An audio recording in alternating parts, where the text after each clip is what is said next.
Hey, what's up guys, BY Gaming here.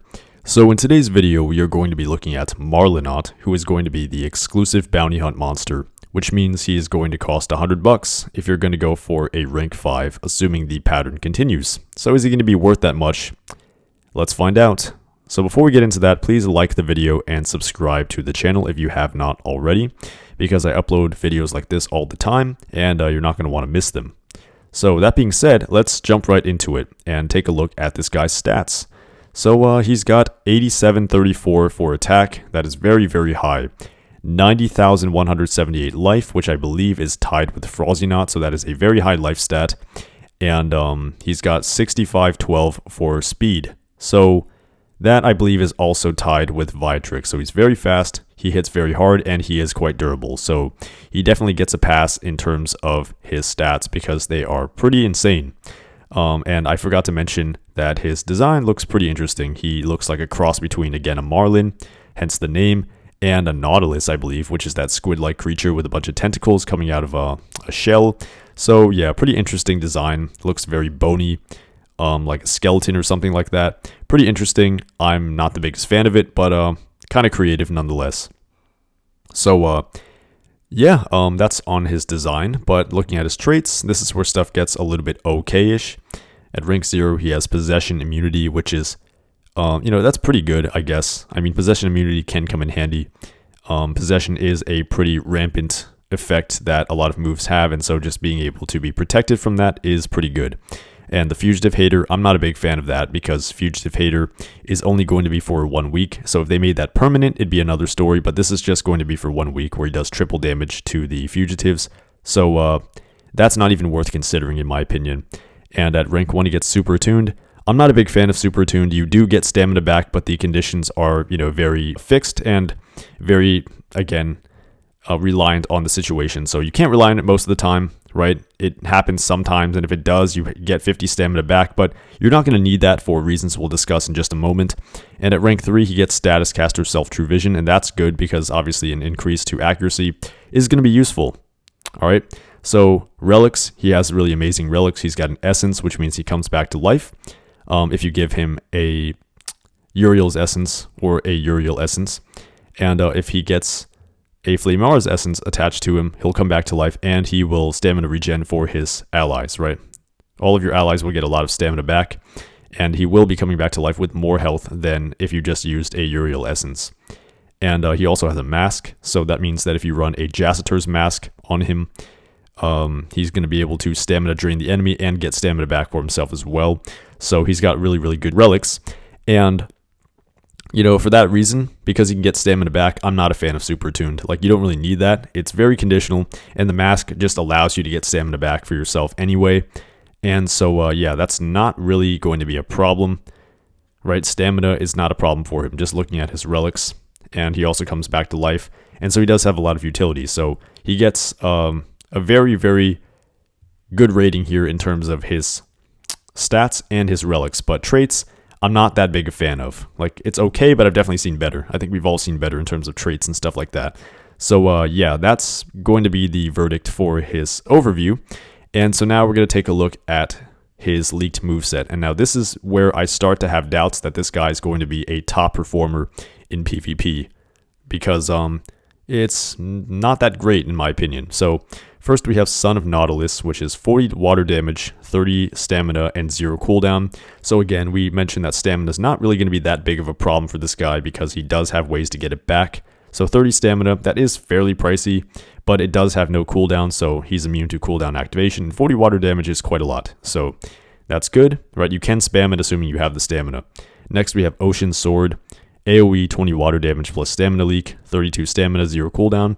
I'm not a big fan of this because AoE water damage, that's not all that much. Like 20 water damage is not super heavy damage. Stamina leak, that's not necessarily all that useful in that he does have a stamina draining relic, right? He can use Jacitor's mask and take away stamina anyway, so stamina leak isn't really all that great in my opinion.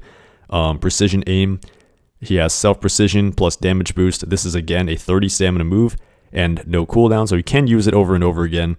But again, he starts off with Status Caster True Vision, so, unless that gets removed, I don't really see a point of using this, and it's also a setup move, which means you actually have to wait a turn before you can actually reap the benefits of this move. So not a fan of this either. Precision aim, not the best move. I don't like setups that you have to wait to use. Next we have Shark's Food, AoE 40 water damage plus bleed, 48 stamina, 3 cooldown. So this is pretty good. AoE 40 water damage is quite heavy damage, and bleed also does additional damage over time and also acts as kind of like a light damage reduction move because bleed will, lower attack power of enemies by a certain percentage, right? So that is a pretty good move. 3 cooldown is pretty, that's pretty hefty, and 48 stamina is quite a hefty cost as well, but, you do get stamina back is something that I mentioned before, so that's going to be completely fine, right? 3 cooldown, though, I'm kind of iffy on that. That's quite a bit of cooldown, so you can't use this, even close to every single turn. Next, we have Aquajet, 25 water damage plus stamina leak plus self extra turn. Oof, extra turns in this day and age with all of these anticipation monsters is brutal. 36 stamina, 1 cooldown. So you can't use this immediately, but, even then, self extra turn, not really the best thing to see in my opinion, because again, there are so many monsters that are like top class right now that do use anticipation, right? You do see Kage a handful of times, you see Lord Nabotis a lot, and you see Bloomeria quite often as well. And, this guy's going to be food for any of those monsters if he uses a self extra turn attack, right? Because then the anticipation monster is going to be able to sneak a turn in, and a lot of these monsters can hit very, very hard. So self extra turn, not a big fan of that. This is what I mean by, like, when I saw his moveset, I wasn't really a big fan. He has a bunch of self extra turn moves. For example, Aqua Dive, which is the next move here, 20 water damage plus drown plus self extra turn, 42 stamina, and 2 cooldown. So 20 water damage, not really all that much. Drowned, that does take away stamina again, so this guy is pretty good at draining stamina apparently, and he also gets another self extra turn. So this is, again, going to be anticipation bait. So I don't anticipate that this is going to be a really, really good monster just on the fact that he has a bunch of self extra turn moves. And so if you choose to run these, you're running the risk of basically having the enemy activate anticipation and, basically do some heavy damage to you in the turns that you would otherwise be attacking consecutively. Next, we have Sharp Fins, which does 70 water damage, so that is very, very strong. I believe that's a massive water damage attack. Plus Drowned, so that's 36 stamina and 1 cooldown. So this is pretty good. It is a 1 cooldown move. So it's not, it's not the worst as far as waiting for it to recharge. And it does do 70 water damage, so that is quite a bit, right? And it does apply Drowned, which is, again, going to be basically this, like, damage over time thing. And also, it's going to be doing stamina draining, right? I believe it's, 10% every turn or something? Or, what was it, 15%? I'm not really sure. I think it's 15%, something like that. Flawless Aim, Self-Pierce, plus True Vision, plus Stamina, Regeneration, 42 stamina, and 2 cooldown. So, yeah, this guy does have access to Pierce, but looking at this, it's definitely not, the best thing I can imagine for this guy, because Self-Pierce is, it would ideally be useful if you could use it right away, and so this is going to be a setup move. You can see that he applies Self-Pierce and True Vision and Stamina Regeneration, which is nice, but, it is a pretty okay setup move. I've seen worse for sure, but, you have to wait to use Pierce, so it's not like you can instantly apply Pierce to itself and, attack through like Spectre can, for example. So I'm not a big fan of this Pierce mechanic because you have to wait a turn for it to be active. And within that turn, a lot of things could happen. Like you could get it removed or otherwise. So it's not really the best thing to see.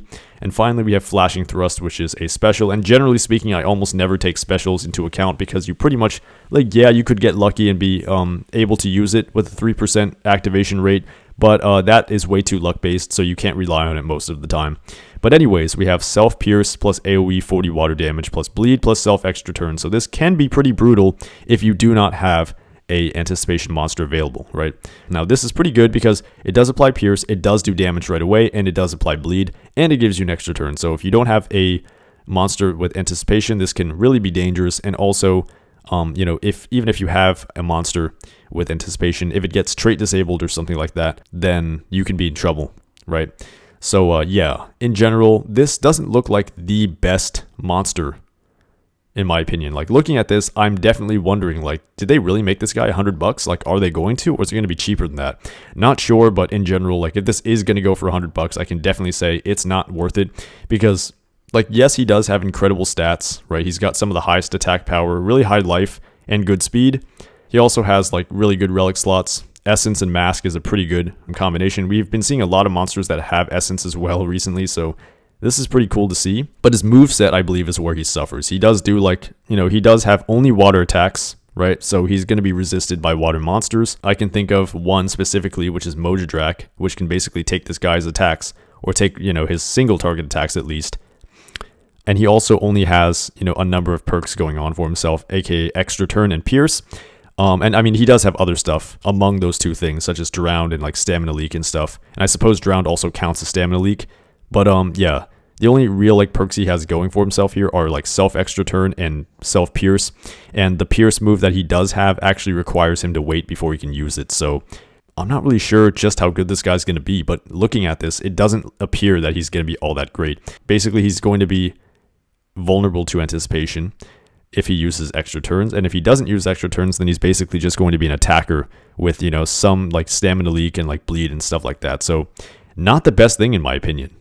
Pretty interesting that this is the fugitive hater monster, because typically those guys are really, really strong, but this guy specifically, I mean, yes, he is strong, he has a lot of attack, but I'm iffy about him really performing all that well. So yeah, I mean, let me know your thoughts on this guy. Do you think that he's, there's more to him than we're giving him credit for here? Or is he really just not all that good? Because looking at this, I'm not really feeling like he has all that much promise to go meta or anything like that. He looks okay, but I mean, it's too conditional, and his Pierce setup is just not all that good.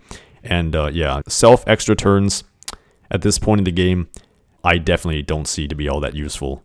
Junsui no Kaori was just flat out pretty bad in PvP, and I also believe that the other one, King Charmless, he's also not all that good. If you have an anticipation monster, he's as good as dead in PvP. So yeah, I mean, I don't know if this guy's going to be any different if he does have that as his main perk. Yes, he can come back to life, he can drain stamina, he does have really, really good stats, but aside from that, his moves are where he suffers in my opinion. So yeah, let me know what you guys think about this, and that's going to pretty much do it for me. So if you liked the video, please like, share, and subscribe, and I will see you in the next one. Peace.